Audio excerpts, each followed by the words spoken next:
பெருமாளே ஸ்ரீரங்கத்தில் நடத்தும் தமிழுக்கான திருவிழா. ஸ்ரீரங்கத்து ரங்கநாதர் 4000 திவ்ய பிரபந்தமும் சமஸ்கிருத வேதத்திற்கு நிகரானது அப்படிங்கிறத அடியவர்கள் அறிவதற்காகவே பெருமாளே முன்னின்று நடத்தும் தமிழுக்கான திருவிழாதான் இந்த மார்கழி மாத வைகுண்ட ஏகாதசி திருவிழா. இது மொத்தம் 22 நாட்கள் நடக்கும். இதனாலேயே இதை பெரிய திருநாள் அப்படின்னு அழைக்கிறாங்க. இந்த விழா தோன்றுவதற்கு முக்கியமான காரணமே திருமங்கை ஆழ்வார் தான்.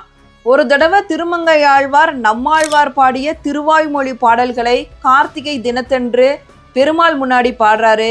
இதை கேட்டு பெருமகிழ்ச்சி அடைந்த பெருமாள் திருமங்கை ஆழ்வார்கிட்ட உங்களுக்கு என்ன வேணும் அப்படின்னு கேட்க, அதற்கு திருமங்கை ஆழ்வார் வைகுண்ட ஏகாதசி விழாவில் வேதங்களை கேட்டு மகிழ்வது போல தமிழ் மொழியில் நம்மாழ்வார் பாடிய திருவாய்மொழி பாடல்களையும் கேட்டுருள வேண்டும் அப்படின்னு கேட்கிறாரு. அதற்கு பெருமாளும் சம்மதிக்கிறாரு. இப்படி நம்மாழ்வார்க்கு பெருமை சேர்த்த திருமங்கை ஆழ்வார்க்கும் பெருமை சேர்க்கும் பொருட்டு நாதமுனி காலத்துல திருமங்கை ஆழ்வார் பாடிய பாடல்களின் தொகுப்பான திருமொழி பாடல்களையும் மற்ற ஆழ்வார்கள் பாடி சென்ற பாடல்களையும் பெருமாள் கேட்டருளும் விதமாக பகல் 10 ராப்பத்து அப்படிங்கிற உற்சவம் கொண்டாடப்பட்டு வருது. ஸ்ரீரங்கத்தில் பெருமாள் நடத்தும் தமிழுக்கான திருவிழாதான் இந்த மார்கழி மாத வைகுண்ட ஏகாதசி திருவிழா. ஓம் நமோ நாராயணா.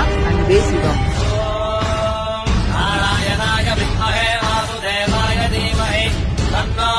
प्रचोदयात्